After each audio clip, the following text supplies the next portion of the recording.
My final point was strengthening democracy through what I called representational bureaucracy. Organizations tend to be more effective when they look more like their clientele, in this case, the United States. Citizens often respond more positively to governments that have members of their group and that look like them. And that's what we call representational bureaucracy.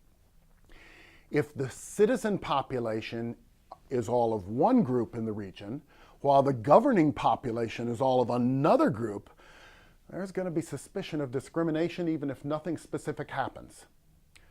Representative bureaucracy means that government looks like the citizen population they serve. Now, we do have a bit of an issue on this at CSUSB. Over the past decade, the student population has grown to be more and more Hispanic, but the faculty population, who's been here for a long time, is preponderantly white.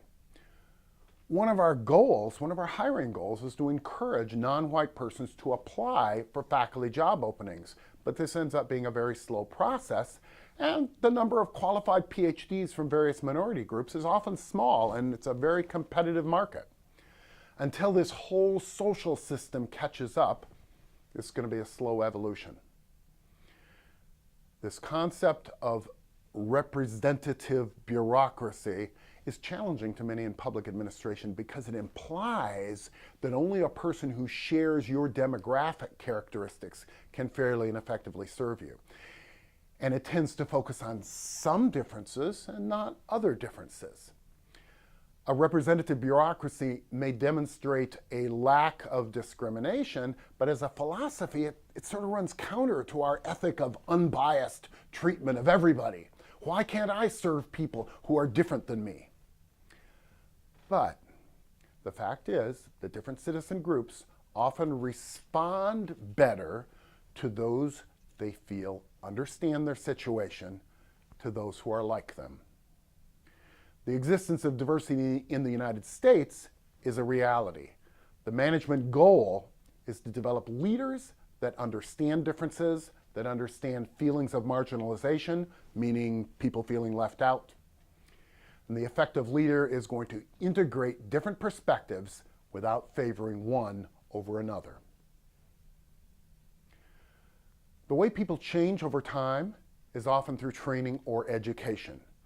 Diversity training can be divided into two categories. First, general employees, and second, managers or supervisors. We've already mentioned a bit about training managers. Training frontline employees can sometimes be a little bit sensitive. When you have training that focuses on something like getting to know a particular group, it sometimes is presented titled Celebrating Diversity. And I want you to know that in general, I don't feel the concept of diversity is in and of itself right or wrong. It's a neutral fact. Places either are or are not diverse. I take a pragmatic approach that says diversity is a reality in our world, and that diversity has elements that can be productive and can be non-productive. It's not productive to discriminate. You're limiting the pool of talent available to you. It is productive and efficient to integrate different ideas and to encourage innovation. Emphasizing the characteristics of one or several groups may be seen as favoring those groups over others. And my personal feeling is that groups can be encouraged to have celebrations of their own and invite others, but to have the organization impose cultural exposures separate from work-related issues may cause resentment and emphasize division. And you'll end up hearing comments like, why do they have a celebration and we don't? Such celebrations, should be encouraged to be held by employee groups, but I don't think they should be mandated by the organization. My opinion. Diversity training for employees is something that should be thought through very carefully. It's good to have cross-cultural communications training and dealing with different people training and how to deal with complaints. But for management to push celebrating a certain specific group can have those unintended negative consequences. So it's really something to think about and plan carefully. I want you to start thinking about your diversity management plan. There's several activities that will help you frame it. A workforce utilization analysis compares current employee demographics to the available qualified citizen demographics. You've already read about diversity audits. A diversity audit looks at how the organization is currently dealing with diversity issues. You've read about the law. All these elements are the foundation of a diversity policy. You start from there to propose what should be done. As usual, we have a lot of readings.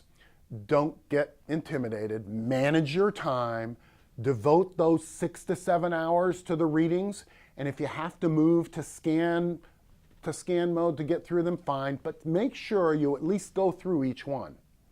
There's one Rice chapter, and then I divide the rest of the readings into categories of management efficiency, representative bureaucracy, and action. There's a couple discussion board threads this week. First one is going to be on asking you to share diversity management practices that you've experienced in your organizations.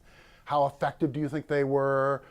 What were they, and why do you call them even diversity management? We want to think about the effectiveness of diversity policies and not just do them to do them. So we're going to consider what makes an effective policy. The second thread is just going to be to share your reactions to the various readings as we usually do. And as always, please email your reflective journal to me by Sunday night. Thanks.